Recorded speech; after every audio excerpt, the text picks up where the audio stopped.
Сәлеметсіздер ме, қадірлі желі қолданушылары.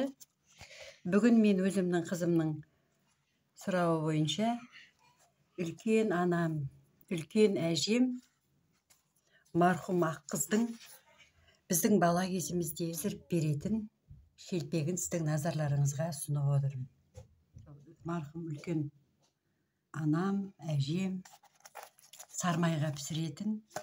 Екінші бір ерекшелігі, құрамында дрожж жоқ. Қана сүтке, суға, қантқа, тұз бен ұнға иленген. Төмендегі описанияда толық рецебін көрсетеміз. Тағы бір айтайын дегенім, ол кезде енді анам, әжем марқұм көбіне нанның құрамына сода салатын. Қазір енді қопсытқыш салып жүр ғой. Мен өзімнің анамның рецептісі бойынша сода пайдаландым. Сіздер қопсытқыш пайдалансаңыздар да болады. Өзі сармайға піскенде осындай үлпілдеп, өсіп, нан өзінің бабына келіп, дәмі тілі үйретін болады. Ең алды мен ұн саламын. Ұнды мөлшеріне қараймыз. Одан кейін су құямын, сүт құямын,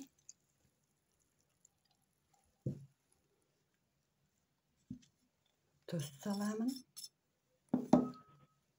сода саламын, қант саламын, араластырамын.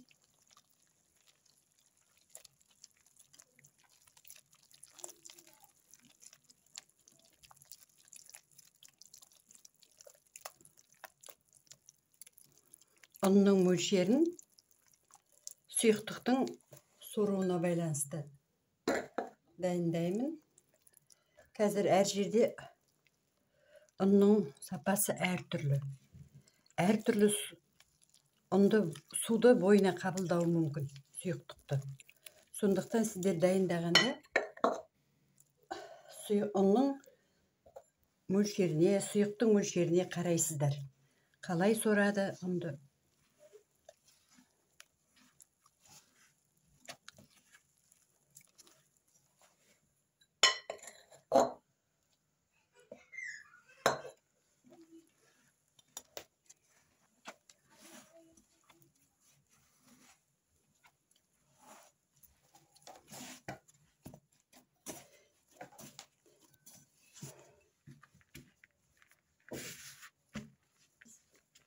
Кішкене иілейміз.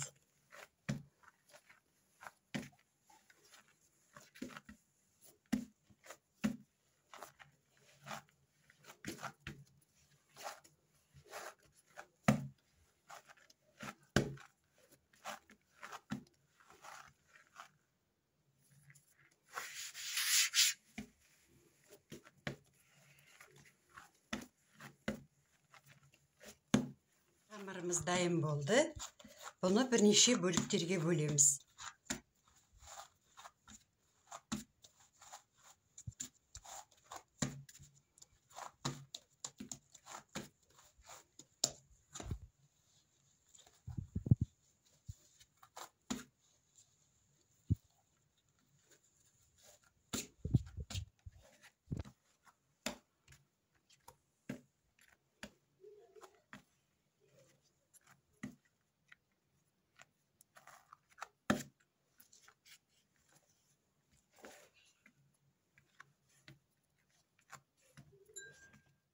Нандарды бөліктерге бөлдім. Әрқайсысын примерно 80-82 граммнан алып отырмын әрқайсысын. Жұма күні болғандықтан 7 шелпек пісірейін деп отырмын. Міне жайлап илеп жатырмын, ысып жатырмын оқтаумен. Ұнды көп салсаңдар, нан 7 шелпегіміз тас болып қатып қалады, сондықтан ұнды көп салмаңыздар. Аздап қана май жіберіп отыруға болады, өйткені тестіміз кішкене жабысқақтау болады. Бұның қалыңдығы 5 миллиметрдей. Өзіңіздің қалауыңызға қарай қалың қылып та, жұқа қылып та ысуыңызға болады. Міне осындай болды.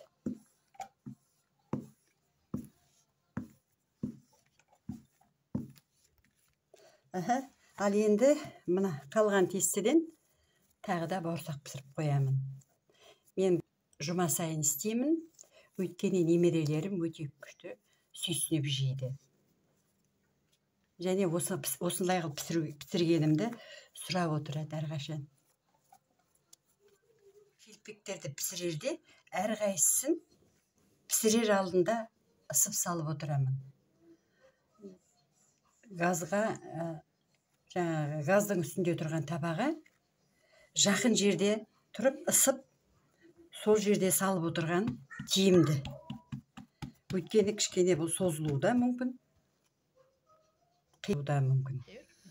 Мен қазір шелпектерімді, бауырсағымды сармайға пісірем. Бұл үлкен анам ақ қыздың рецепті. Біздің бала кезімізде осындай қылып біздерге пісіріп беретін еді. Бауырсақ пен шелпек пісіруге тортасынан айырып дайындап қоямыз.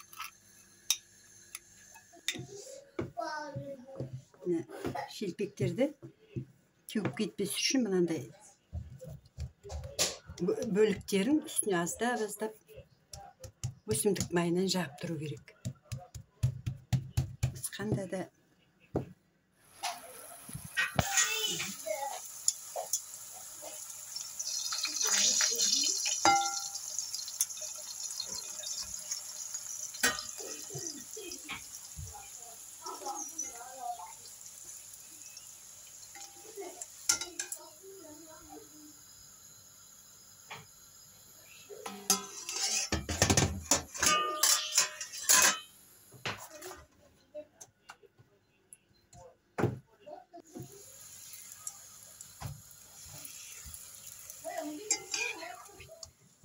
қадірлі желі көрермендері, тыңдаушылары, қалған бауырсаққа арналған тестімнен мен бауырсақ дайындап жатырмын қазір. Бұны да сармайға пісіреміз.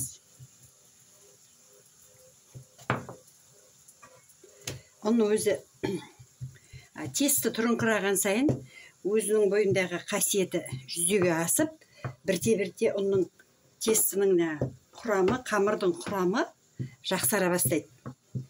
Алғашқыда емес, міне, жабысуы да, созылуы да біркелкі болып тұр.